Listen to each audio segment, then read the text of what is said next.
जय श्री राम दोस्तों, स्वागत है आपका शिव पुराण विद्वेश्वर संहिता तीसरे अध्याय में। श्रवण कीर्तन और मनन साधनों की श्रेष्ठता। व्यास जी कहते हैं, सूत जी के वचनों को सुनकर सभी महर्षि बोले, भगवान आप वेदतुल्य अद्भुत एवं पुण्यमयी शिव पुराण की कथा सुनाइए। सूत जी ने कहा, हे महर्षिगण, आप कल्याणमय भगवान शिव का स्मरण करके वेद के सार से प्रकट शिव पुराण की अमृत कथा सुनिए। शिव पुराण में भक्ति, ज्ञान और वैराग्य का गान किया जाता है।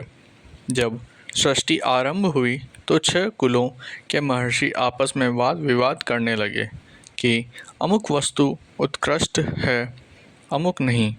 जब इस विवाद ने बड़ा रूप धारण कर लिया तो सभी अपनी शंका के समाधान के लिए सृष्टि की रचना करने वाले अविनाशी ब्रह्मा जी के पास जाकर हाथ जोड़कर कहने लगे, हे प्रभु, आप संपूर्ण जगत को धारण कर उनका पोषण करने वाले हैं। प्रभु, हम जानना चाहते हैं कि संपूर्ण तत्वों से तत्पर पुराण पुरुष कौन है।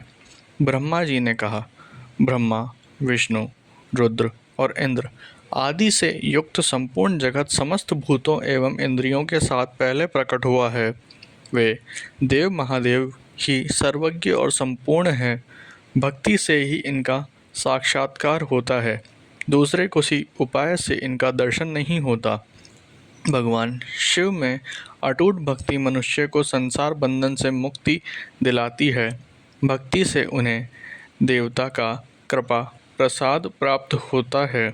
जैसे अंकुर से बीज और बीज से अंकुर पैदा होता है, भगवान शंकर का कृपा प्रसाद प्राप्त करने के लिए आप सब ब्रह्मर्षि धरती पर सहस्त्रों वर्षों तक चलने वाले विशाल यज्ञ करो।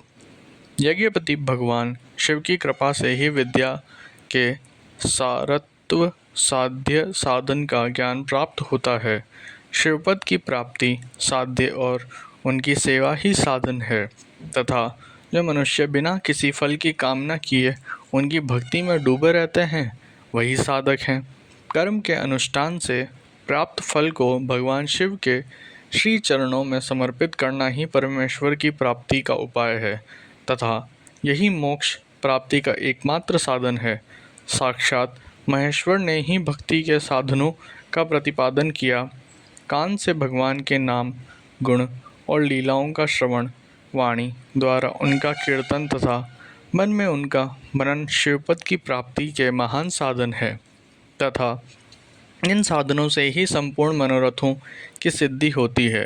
जिस वस्तु को हम प्रत्यक्ष अपनी आँखों के सामने देख सकते हैं उसकी तरफ आकर्षण स्वाभाविक ही है, परंतु जिस वस्तु को प्रत्यक्ष रूप से देखा नहीं जा सकता उसे केवल सुनकर और समझकर ही उसकी प्राप्ति के लिए प्रयत्न किया जाता है। अतः श्रवण पहला साधन है। श्रवण द्वारा ही गुरु मुख से तत्व को सुनाकर श्रेष्ठ बुद्धि वाला विद्वान अन्य साधन कीर्तन और मनन की शक्ति व सिद्धि प्राप्त करने का यत्न करता है।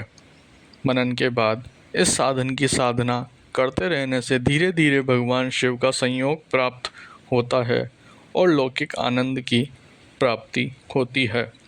भगवान शिव की पूजा, उनके नामों का जाप तथा उनके रूप गुण विलास के हृदय में निरंतर चिंतन को ही मनन कहा जाता है।